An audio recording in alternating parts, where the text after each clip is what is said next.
Geelong on this Friday night. And of course, as we all know, the racing season is hotting up. Geelong Cup on October 24. And we've got new ambassadors for 2012, male and female. Very exciting news because one of our favourite sons, Darryn Lyons, is back in Geelong as the male ambassador. And the female face of this year's Geelong Cup will be Gemma Gomulars.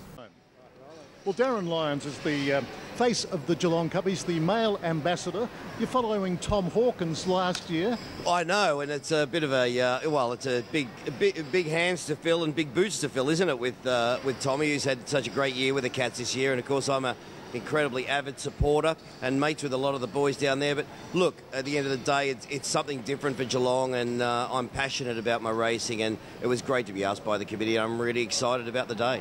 Well, first of all, we should have said welcome home, of course. We've read so much in recent times, but you are seemingly back for good, Darryn. I am back for good. I'll continue to travel, but yeah, my main base is going to be back in Geelong and Australia, and I am so happy to be home. I spent a lot of time here in the last year shooting television shows, and it just, said at home that, you know what, it's time to come home. Friends and family and the best people in the world are in Geelong, and I feel extremely comfortable here. I love it. You were the master of surprise, so it's not a fair question. We'll wait and see on the day. I'm sure we'll be more than impressed.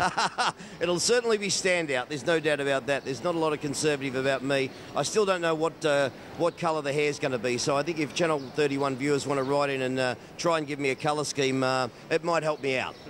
Well, congratulations and welcome back. Thank you very much indeed. Cheers, guys. Thanks. Well, we have the winner, if we could use that terminology, of the female face of the Geelong Cup this year, Gemma Gomulars. That's it. Now, Gemma, Mitch Cleary and I were standing back. We had nothing to do with the judging, but you were our choice. Oh, thank you so much. Now, what a thrill for you to be coming into the limelight at this time of the year. Yeah, no, it's such an exciting time of the year with the races. I'm so happy to represent Geelong. I've grown up here. I'm really proud to be from Geelong.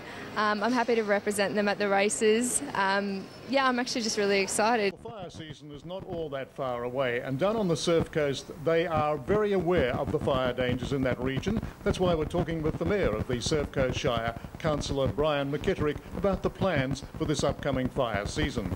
Summer is not that far away, and we need to act, I suppose, well in advance when it comes to fire prevention.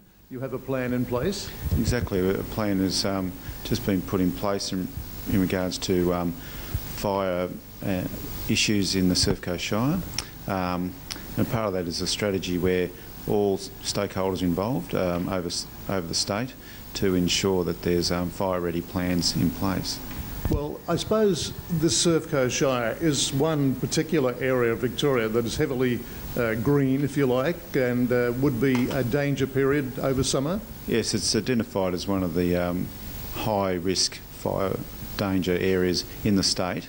In the Ash Wednesday fires in the 1980s, a significant amount of the Surf Coast Shire was burnt in some of the areas, and as a result of that, it's a high risk area, especially in the Otways and around Anglesey area and Lorne.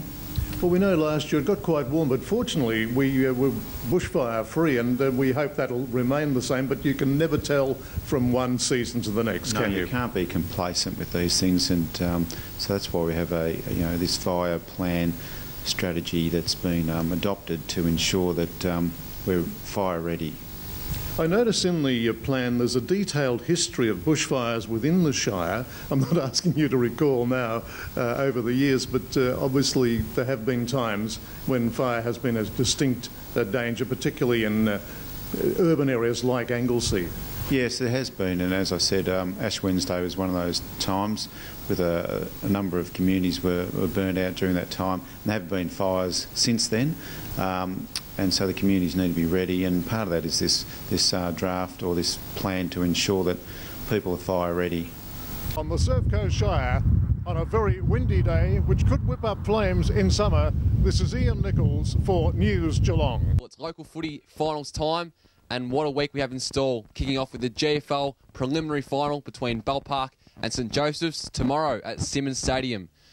Both sides tasted success at the Matheson medal count on Wednesday night Tim Sheringham and Daniel Lovick, joint winners of the medal. It should be a ripper this afternoon. I'm going to tip Bell Park by the smallest of margins over St Joseph's. They have the momentum and have done it all before at this time of the year. They will earn a berth against South Barwon in next week's GFL Grand Final at Simmons Stadium. And the BFL decider is also tomorrow afternoon between Queenscliff and Torquay, arguably the two form sides of the season. And Nathan Curry is going to tip Queenscliff in a close one over Torquay. Torquay have suffered two major injuries in the preliminary final last week, and Queenscliff should do enough to claim back-to-back flags in the Ballerine Football League. Now it's over to you, Grubby. Good on you, thanks Mitch, and all the best in the finals next week, mate.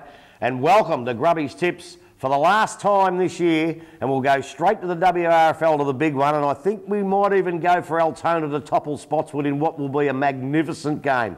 We'll cross over now to the GDFL, and again, the big one, and I think I'm going to stick with Belpost here. We'll stick with the strength and go with the Panthers. Thanks very much, and thanks for listening all year. We'll see you next year. It's over to you, Troy, and I'm going to tip Werribee to bowl you blokes over as well. Thank you very much. Thanks for that, Grumpy. Not too sure about your tip there, mate. But anyway, for the rest of my tips for AFL and VFL this week, I'm going to tip on Friday night in the AFL. I'm tipping Fremantle to upset Adelaide, and on Saturday I'll be tipping West Coast to get over Collingwood and for Collingwood to bow out in straight sets. Now in the VFL this week, I'm tipping Port Melbourne to advance over Williamstown into the grand final Sunday week, and obviously, hopefully, us Bendigo Bank Cats can get over Werribee, and on Sunday at North Port Oval at 2 o'clock, and yeah, keep going and keep our dream alive of winning a VFL premiership. And from the Bob Merriman stand here at the Geelong Cricket Ground, we'll be crossing over to sport with Mitch Cleary right after this break.